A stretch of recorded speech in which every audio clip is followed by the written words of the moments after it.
Hi believers, this is Amit from the Via team, and I'm here to provide our weekly bite and the road ahead in the markets. Markets witnessed a sharp sell-off during the week, with benchmark indices ending firmly in the red amid weak global cues and heightened uncertainty. Sentiment remained negative throughout the week, and selling pressure intensified in the final sessions. Consequently, the Nifty declined 2.5%, while the Bank Nifty fell 1.5%, marking one of the steepest weekly declines in recent months. Broader markets also came under pressure, with the mid-cap index declining 2.6% and the small-cap index tumbling 3%. The sell-off was driven primarily by rising geopolitical tensions. Reports around US action involving Venezuela's president, renewed Russian missile strikes on Ukraine, and President Trump's threat of imposing 500% tariffs on India for consuming Russian oil. To help you understand the current trade tension between the US and India, let me provide you with a breakdown of the situation as of January 2026. Why is Trump threatening India? The primary reason is India's continued purchase of Russian crude oil. President Trump wants to cripple Russia's economy to end the war in Ukraine. The US has imposed base 25% tariffs on India, along with an additional 25% tariffs due to India's purchase of Russian oil, which Washington sees as helping Russia fund the war in Ukraine. He has explicitly stated that India must help by stopping or significantly reducing its imports of Russian oil. Trump is using tariffs as a tool to force India to choose between cheap Russian energy and access to the American market. He has proposed a 500% tariff threat if India continues to fund Russia's war through oil and uranium trades. The trade war has already escalated significantly over the last year, with current tariff rates as 50%, raised from 25% in late 2025 due to the Russian oil dispute. Now, the proposed new 500% tariff is effectively a trade embargo, as it would make Indian goods far too expensive for anyone in the US to buy. Anything above 50%, whether be it 60% or 75% or 200%, it makes Indian goods super expensive in US and trade is not viable. Now understand what the US courts ruled.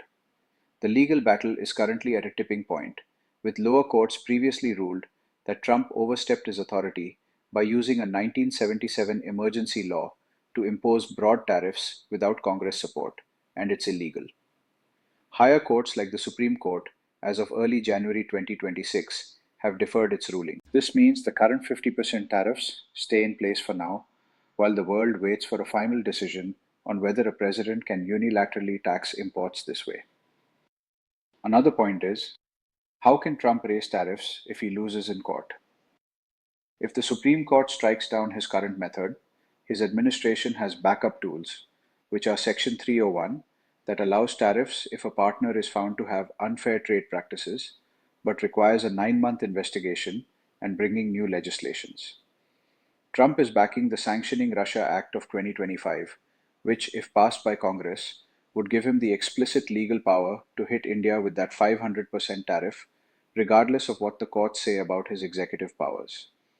It is important to understand what are likely possible outcomes. First, a strategic pivot. India has already begun increasing oil imports from the US and reducing its share of Russian oil to appease Washington. Second, economic resilience. Experts predict India's 7.2% growth might handle the current 50% tariffs by shifting exports to Europe and the Middle East. But a 500% rate would be devastating for Indian IT and textile sectors, so it's critical to make a trade deal now.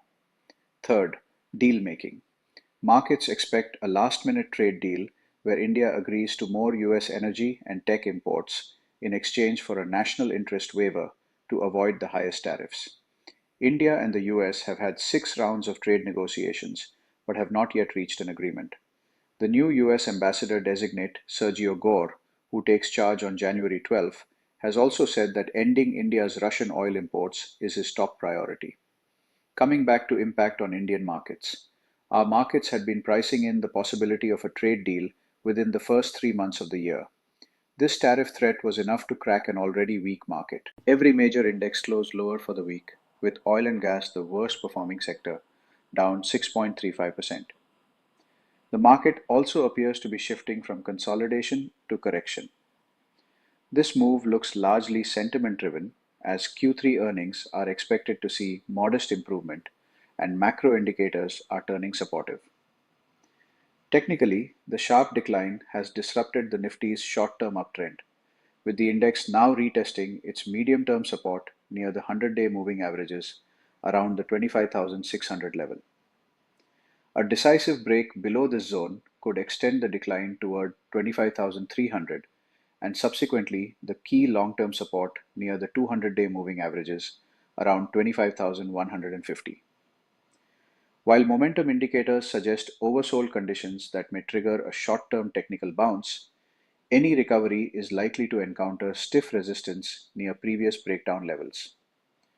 On the upside, reclaiming the 20-day moving averages around 26,000 will be challenging, with the next major hurdle placed near 26,200. Coming to fund flows, there is no change in the stance of foreign institutional investors, FIIs, on Indian equities, even in the new year, when valuations of large caps are near their long term average and expectations of healthy Q3 earnings are high. In the cash segment, FIIs have sold off Indian stocks worth over 11,000 crore rupees so far in January. On a monthly scale, they have been selling Indian equities since July 2025. From July to December, they cumulatively sold off Indian stocks worth nearly 1.85 lakh crore rupees. Going ahead, a strong set of earnings could make Indian equities more attractive for FPIs. In Q3 FY26, the street is expecting earnings growth of 16% ex financials year on year, the highest in 8 quarters. CLSA, in a recent report, said that India's relative valuations have become more lucrative. This, along with steady earnings growth, could bring back investor interest in India in 2026. Apart from this, a structural reversal in FPI flows will likely depend on currency stability. Any signal from the RBI or global currency markets that the rupee has found a floor would reduce the hedging cost for foreign investors. Lastly, any positive breakthrough in India US trade talks regarding tariff exemptions would immediately de risk export oriented sectors, likely inviting swift FPI inflows back into these heavyweights. That's all for today. Wishing you a profitable trading week and a very happy new year.